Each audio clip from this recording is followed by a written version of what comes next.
प्रभु यीशु मसीह के मधुर और मीठे नाम में आज दिनांक 16 जनवरी दिन मंगलवार को आप सब श्रोताओं का हम स्वागत करते हैं। आज के दिन के लिए जो वचन है लिया गया है यूहन्ना की पुस्तक उसका 8 अध्याय 11 पद। वचन कहता है, उसने कहा, हे प्रभु, किसी ने नहीं। यीशु ने कहा, मैं भी तुझ पर दंड की आज्ञा नहीं देता, जा और फिर पाप ना करना।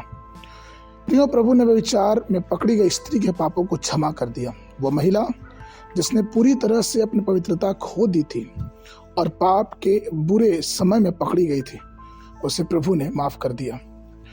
उससे प्रेम पूर्वक उसने कहा कि मैं भी तुम्हें दोषी नहीं ठहराता और तू फिर कभी पाप ना करना। जो कोई अपने पापों के लिए शोक करता है, प्रभु हमेशा उसे उसके जीवन में एक नई शुरुआत करने का समय देते हैं। पश्चातापी हृदय प्रभु को स्वीकार है।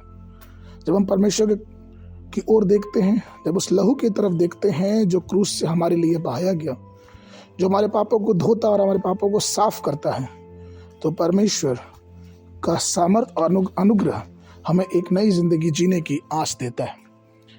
क्या हम इस संसार में रहते हुए अशुद्ध पापों से नहीं घिर जाते? क्या हमने कई बार अपने जीवन में दुष्टता की बातें नहीं की हैं?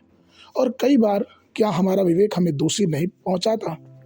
लेकिन इन सब बातों के बावजूद अगर हमारा हृदय टूटा पीसा हुआ है, अगर पश्चातापी हृदय है, तो हमारे पाप चाहे हिम के समान, चाहे लाल कितने भी हों, लेकिन वो हिम के समान परमेश्वर श्वेत करने के लिए तैयार है।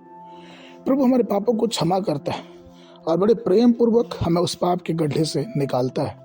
वो हमें संभालता है, हमें बचाता है। और इसलिए परमेश्वर का वचन कहता है रोमियो उसके 6:23 में कि पाप की मजदूरी तो मृत्यु है। यहेजकेल 18:20 कहता है कि जो पाप करेगा वो मर जाएगा। नीति वचन 28:13 कहता है, जो अपने पापों को छिपा रखता है उसका काम सफल नहीं होता, परंतु जो उन्हें मान लेता है और छोड़ भी देता उन पर दया की जाएगी। पहला यूहन्ना उसका पहला अध्याय 8 पद ये कहता है कि यदि हम कहें कि हम में कोई पाप नहीं, तो हम अपने आप को धोखा देते हैं और हम में सत्य नहीं है।